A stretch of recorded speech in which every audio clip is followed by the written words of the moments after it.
Hello students, I am Dr. Saurabh Srivastava, reader in the Department of Oral Medicine and Radiology, BBD College of Dental Sciences, BBD University, Lucknow. Today we will be discussing the red and white lesions, amongst which the topic of oral lichen planus will be taken up.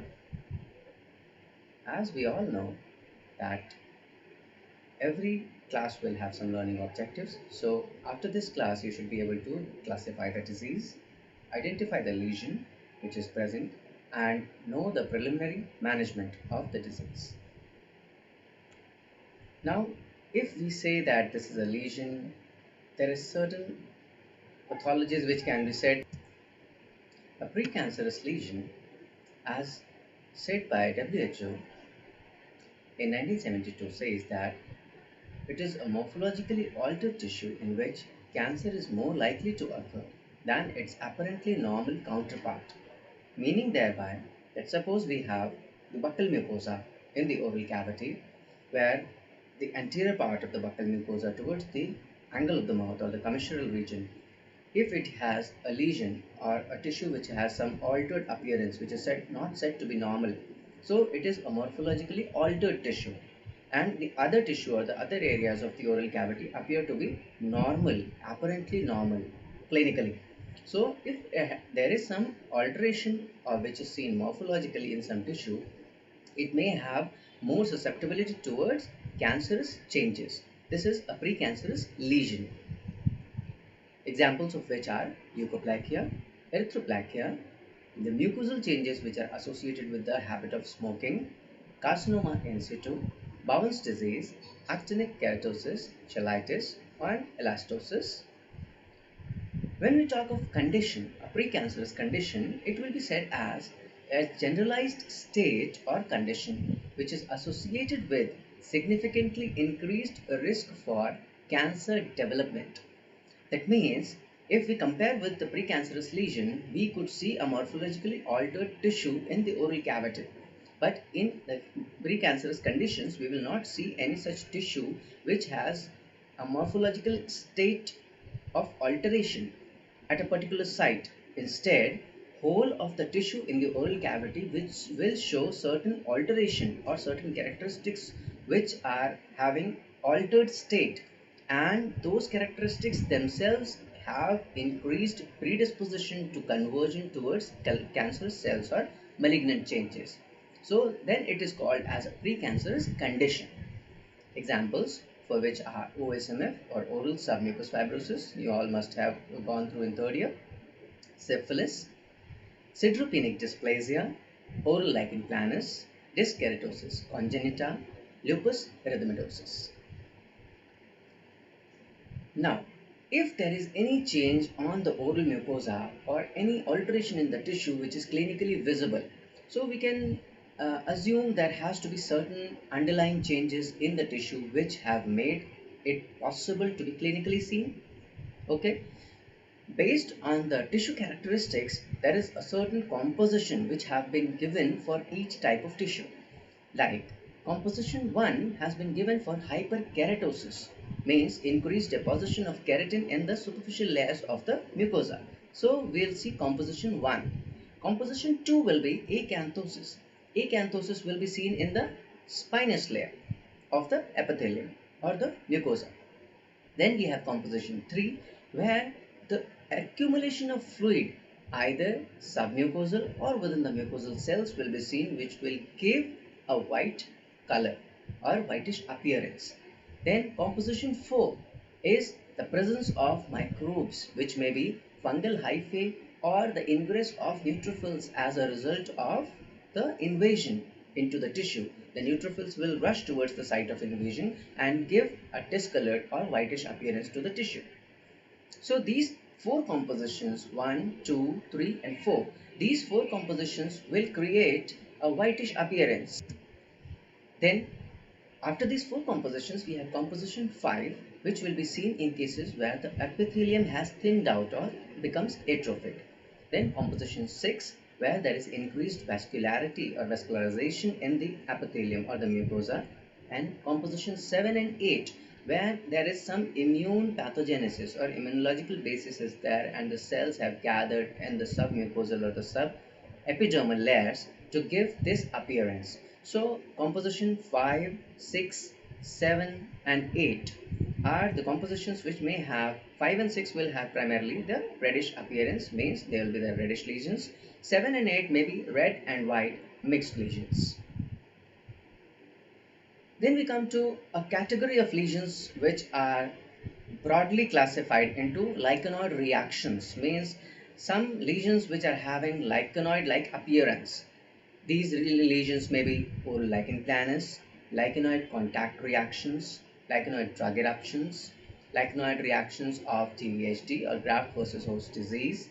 Now there may be different etiologies, as we said that these four categories of lesions are appearing like lichenoid reactions, so they may be having different etiologies, but they have a common clinical picture as well as a histopathological picture. So clinically and histopathologically we cannot differentiate amongst all these unless and until we have a sound correlative history amongst these. Now coming to oral lichen planus, the topic of today, we can say that this disease has been studied since years because Erasmus Wilson has coined this term in 1869, where he found that there is a certain appearance of a lesion on the skin or the mucosa which appeared like primitive plants or lichens and which were flat. So lichen planus was the name given to it, and it was associated, or it is said to be, a chronic dermatological disease which also often affects the oral mucosa. So this lichen planus will be seen on the cutaneous aspect as well as the mucosal aspects. The etiology which is said is to be cell-mediated immunologically associated or induced degeneration of the basal cell layer which is present in the epithelium or the mucosa.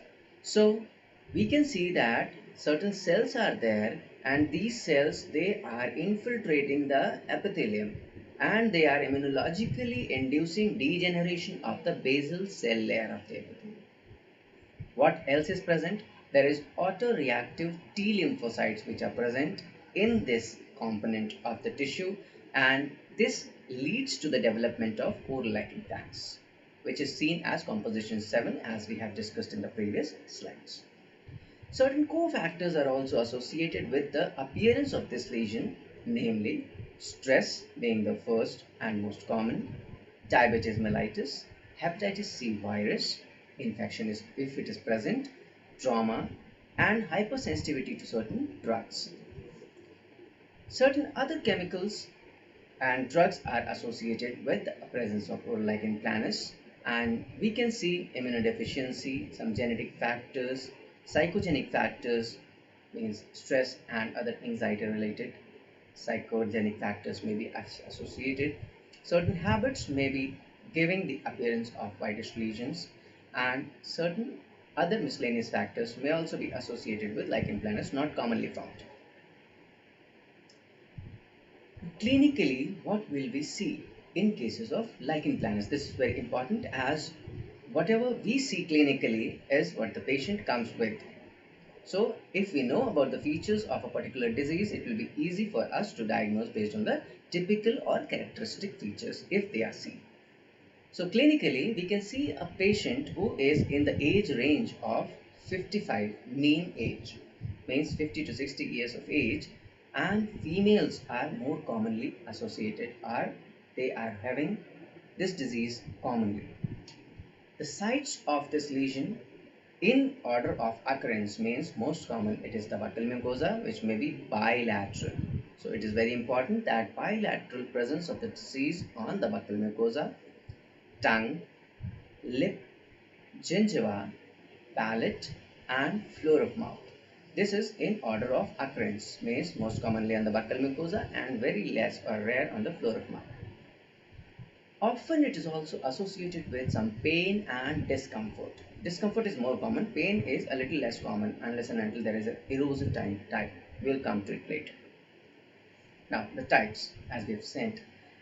The types of lichen planus, this is also the classification of the types where this lichen planus disease or oral lichen planus can be classified into reticular type, where multiple thin lines or whitish lines can be seen interlacing amongst each other. That is the reticular type. Then we have the papular type. Papular type is when small dotted appearance of the lesion is present. Thin lines may be present, intermixed may not be present, may be present at the periphery. Then plaque-like, in which we cannot identify the lesion as a separate line or even a papule, but it is present as a plaque is a sheet which is present on the oral mucosa, a whitish sheet like thickened appearance.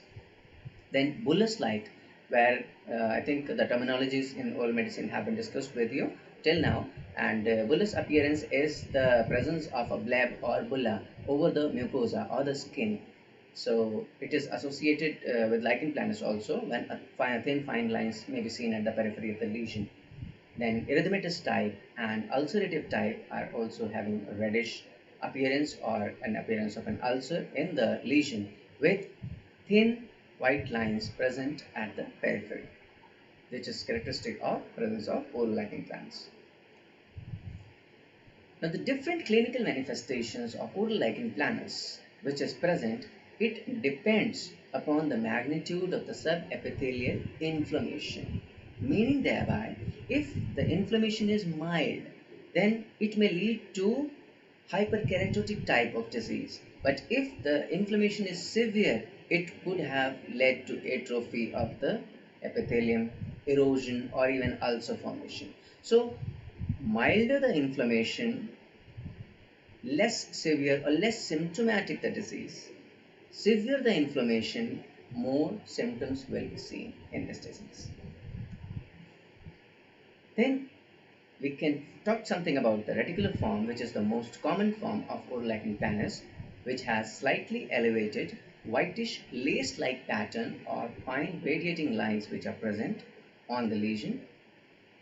There are whitish elevated lesions or papules measuring 0.5 to 1 millimeter in diameter. If we see it in a tabular form with the description of the disease, as we have seen, the reticular form will be slightly elevated white fine lines which are lace-like in pattern, or radiating lines may be seen. These are called as Wickham's stripe. Then annular lesions are also seen amongst the reticular type, where the ring-shaped lesions are formed and which gradually they become pigmented spots, and the unaffected skin in the center is also seen sometimes. Then we have the atrophic, where the thinning of the mucosa gives a reddish appearance of the epithelium. Bullous is a rare type of lesion, and erosive and ulcerative types are also seen, where the trauma may be associated with the ulceration. Now this picture of the disease or the lesion can be seen extending all throughout the buccal mucosa. What we see over here is the buccal mucosa, and it can be seen extending all throughout the buccal mucosa with small papules and radiating fine lines which are interlacing amongst each other. Both the things can be seen. These are the papules over here. Over here we can see papules and interlacing, or the white lines can be seen. Some ring can also be seen in this particular lesion. So this type of lesion is said to be the reticular type of lesion. Then we see something else. Now again we have a similar appearing lesion, but over here the appearance of ring-like lesions is more. So it is having a reticular variety as well as the annular variety of the lesion. Then we have another variety which we have discussed, that we cannot find out lace-like lesions which are interlacing. We can find some ring-like lesions, one ring-like lesion over here, and some slight dot appearance, means small papules can be seen in this part of the lesion. But as we see, the whole chunk or the majority of the lesion, it is plaque type. So you can see that this is a plaque type of lichen planus. On the tongue, we can see that the disease or the lesion is present on the dorsal surface of the tongue with a ring-like lesion on the left side, but a greater homogeneous or plaque-like lesion on the right side. Slight pigmentation may be seen in both the lesions, and some erosion can be seen on one side, on the right side. So this is a mixed type of lesion where lichen planus may manifest in multiple grades. This is another lesion of lichen planus where we can see a plaque present on the tongue or the dorsal surface of the tongue, and erosion is present, and erosion along with certain granular appearing surface is present. This is very susceptible area for biopsy, because oral lichen planus has also got a malignant potential. It can also convert into malignancy. So if there is a certain area of inhomogeneity to the tissue which is surrounding, we have to suspect that area and go for a further investigations confirming presence or absence of malignancy or dysplasia. Then we say that what is seen under the microscope. Under the microscope, in cases of lichen planus or oral lichen planus, commonly in the cutaneous variety, we will see saw-toothed rete ridges, which you have studied in third year. Liquefaction degeneration of the basal cell layers will be seen, and a dense subepithelial band of lymphocytes will be seen. So these characteristics will be seen in the oral mucosa also, but saw-toothed rete ridges may not be seen, may also be seen. We can't say. Then these lesions clinically, they are unpredictable. They appear, regress, and then reappear. So they have also been debated to be pre-malignant, as there is conversion rate of 0.4 to 2% into oral squamous cell carcinoma in erosive type of oral lichen planus. So most commonly this malignant change, it is seen on the tongue. And these dysplastic changes which are seen, they are seen mostly on the buccal mucosa. The cutaneous lesions, they are present in approximately 15% of the patients who are having oral lesions also. So whenever we are seeing a patient with oral lichen planus, we have to examine the skin of the patient also. So certain cutaneous lesions can be found on the exposed areas of the skin also. So how do we know the skin lesions of lichen planus? They are pruritic, erythematous to violaceous, means violet in color. Papules, they are slightly raised lesions, 2 to 3 millimeters to 5 millimeters in diameter, and are flat topped. They are not pointed. They are papules which are flat topped, means pressed on the surface, but pruritic lesions are present. There is a phenomenon known as Kovner's phenomenon, which is there is a relief following intense scratching, as that this lesion is pruritic, so scratching will be there for the lesions, and after scratching there will be relief, but this trauma from scratching will aggravate the disease. This is Kovner's phenomenon, which is present on the skin lesions. So this picture will depict the skin lesions which are present on various aspects of the skin, present on the hands, means the wrists, the nails, where scarring of the nails will be seen, oral mucosa, as we have seen in previous pictures also, lichen planus, which is present on the back, on the hands, on the arms. So we can check for the areas even on the shin of the legs. This is a picture which is showing a flat top papule which is on the wrist of the patient, and the second picture showing multiple papules even on the wrist and the palm of the patient. Scarring of the nails and the lesion pigmentation which is seen on the shin of the lower legs. So the pigmentation is also said to be incontinence of the melanin pigment as the lesion heals.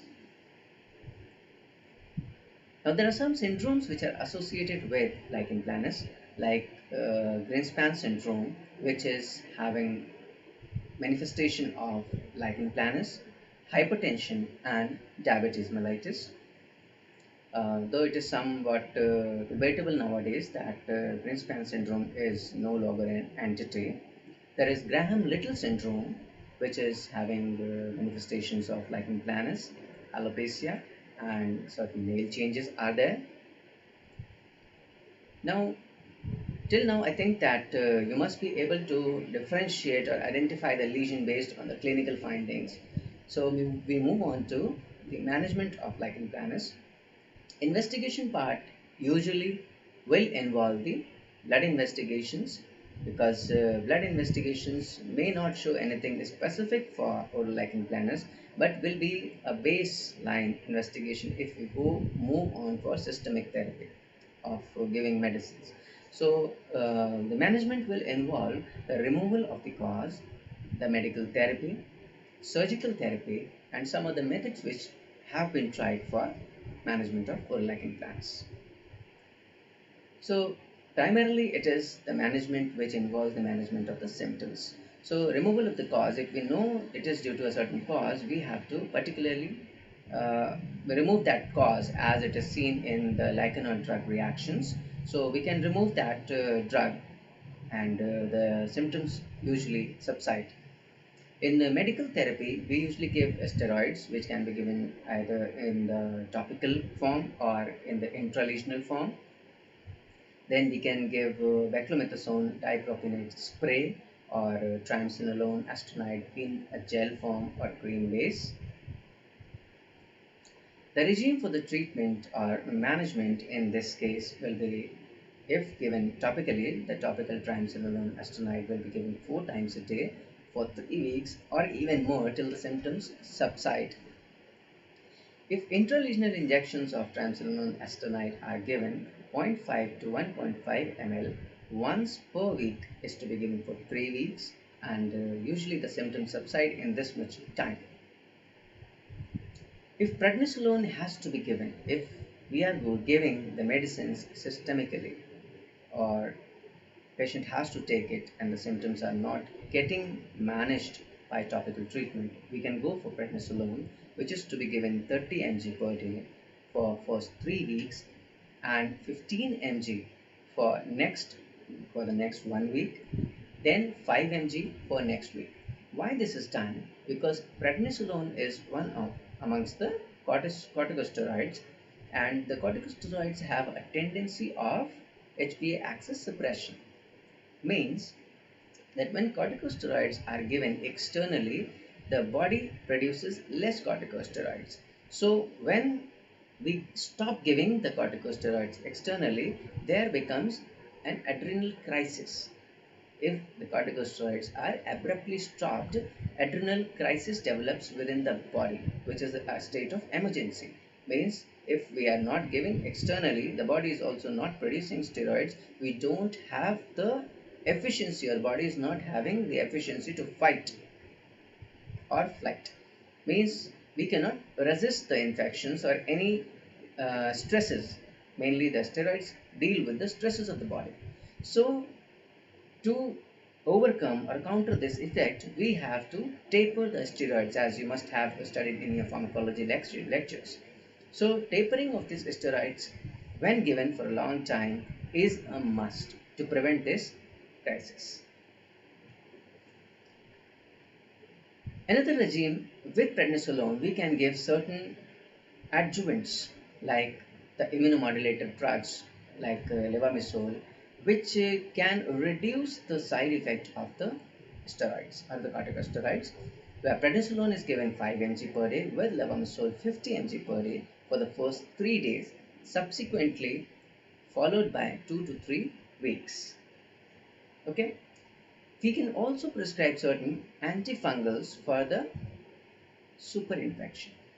Means the antifungals which are commonly used are clotrimazole, approaches which are used prophylactically. When steroids are used, we can give the antifungals. And vitamin A also can be used, which is given as 0.1% tretinoin cream and this will maintain the integrity of the epithelium. Some other drugs like immunosuppressants, cyclosporin, which will act on the CD4 T helper cells when either given systemically or topically. But these have their own side effects, and dapsone has also been seen to be used in severe cases of erosive lichen planus. It also has immunomodulator properties.